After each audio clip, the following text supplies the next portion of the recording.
Have you ever been to Tuscaloosa before? I have not. Actually, I came in yesterday at a jet just to do a quick jet swap for about 15 minutes, but that was it. This is my first time actually here in Tuscaloosa for an extended period of time.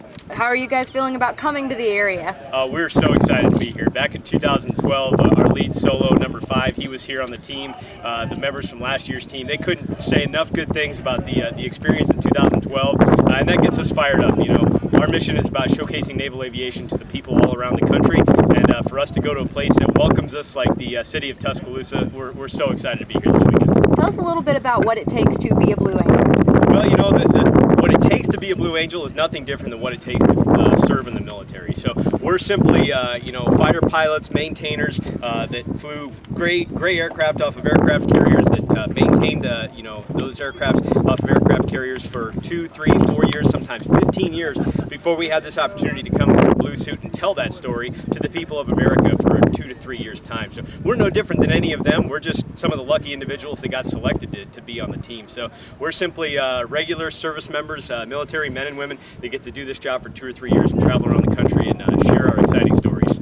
As far as your show's concerned, what is your favorite part, or the part that the crowd tends to, that they need to be looking out for? Well, being you know, being number 6, I get to do the sneak pass from behind the crowd and scare everybody. So obviously, I'm going to say that's my favorite part. But you get to see a little bit of everything. You know, when the show starts out with Fat Albert, you get to see our transport airplane, which I'm not sure where it is on the ramp right now.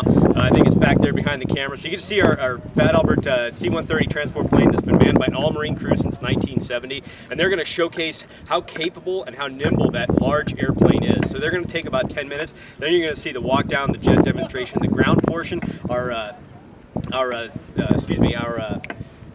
me think about this here.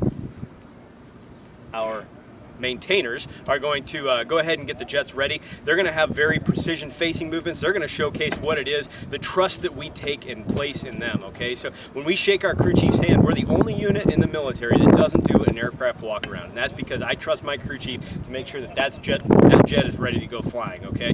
So we're going to see about a 15-minute ground portion that kind of focuses on our maintainers and our enlisted servicemen and women, and then we're going to take off to the skies. You're going to see our diamond formation, that's jets 1 through 4. They're going to fly as close as 18 inches apart at airspeeds around 400 miles per hour, and then our solos, which are myself and Blue Angel number 5, and we're going to do all the maneuvers that make it look like we're going to hit one another. Very high-speed passes, a lot of basically max performance for the aircraft. We're going to go -3 to positive 7.5 Gs at airspeeds approaching just under the speed of sound. So you're going to get to see a little bit of everything over the 45-minute performance, and I think everybody's going to have a great time. When did you know that this was what you wanted to do?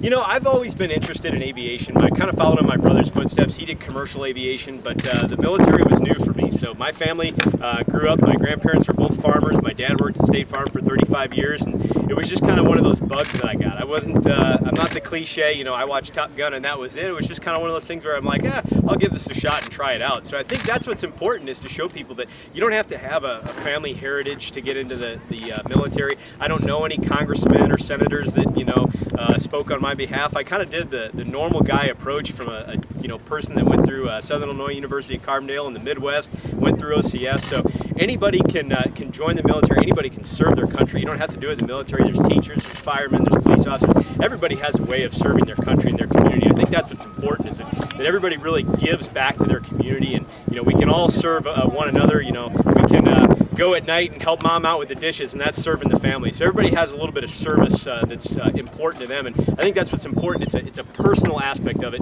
of what it means to you to serve your country and serve others. I think my last question is, have you guys heard anything about Tuscaloosa that you're particularly looking forward to? Nothing special other than the warm welcome from 2012. So far, it's been great.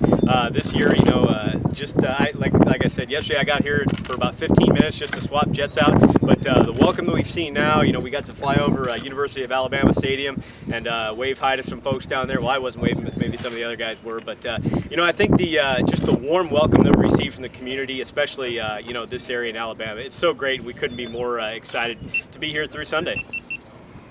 What was your first impression flying over the campus and the stadium? It's impressive. You know, obviously the Alabama football organization is pretty huge, and you know, to kind of follow them. Pensacola is not too far away, so we get a lot of that influence down there.